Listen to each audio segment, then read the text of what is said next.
गन्ने के भुगतान से ज्यादा उनके पास अपने 2 हवाई जहाजों को खरीदने के लिए पैसे हैं।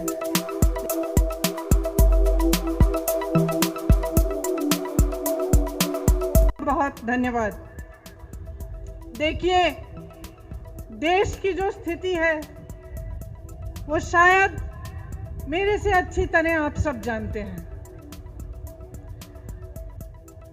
एक ऐसा समय आया है कि 90 दिनों से लाखों किसान इस देश की राजनीति में के बाहर, दिल्ली के बाहर बैठे हुए हैं, संघर्ष कर रहे हैं, आंदोलन कर रहे हैं। 215 किसान शहीद हुए,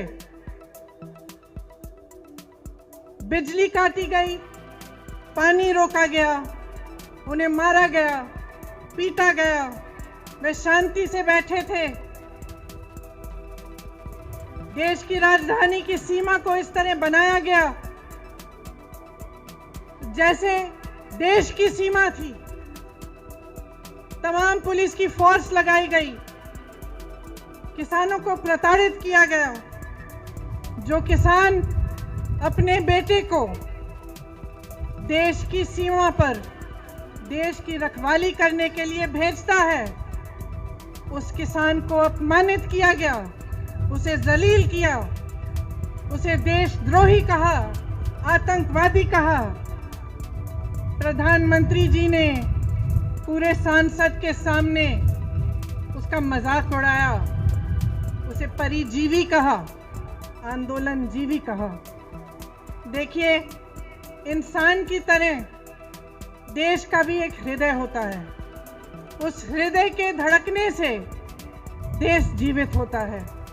मेरा मानना है कि हमारे देश का हृदय, उसका दिल किसान है, जो जमीन से जुड़ा है, जमीन को सींचता है, उसे उपजाऊ बनाता है, इस देश का अन्नदाता है, इस देश को जीवित करता है। लेकिन आज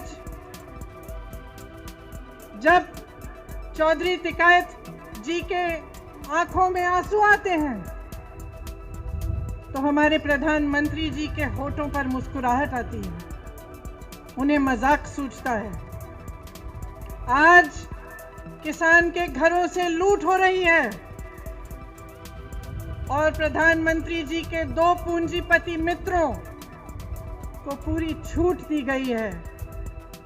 आपके सामने आकर प्रधानमंत्री जी ने बार बार हर चुनाव में ये वादा किया था कि गन्ने का भुगतान आपको दिया जाएगा। मैं आपसे पूछना चाहती हूं, आपको मिला? उन्होंने कहा था आपकी आमदनी दुगनी होगी। मैं आपसे पूछना चाहती हूं, दुगनी हुई? आपको मालूम होगा कि पूरे देश भर में गन्ने का भुगतान 15,000 करोड़ रुपए है। और आज मैं आपको बताना चाहती हूं, शायद आपको ये नहीं मालूम होगा कि प्रधानमंत्री जी ने अपने लिए दुनिया में भ्रमण करने के लिए 2 हवाई जहाज खरीदे और उन 2 हवाई जहाजों की कीमत 16,000 करोड़ रुपए है। आपके गन्ने के भुगतान से ज्यादा उनके पास अपने 2 हवाई जहाजों को खरीदने के लिए पैसे हैं, लेकिन आपके देश भर के किसान के भुगतान के लिए पैसे नहीं हैं। ये स्थिति है आज देश की।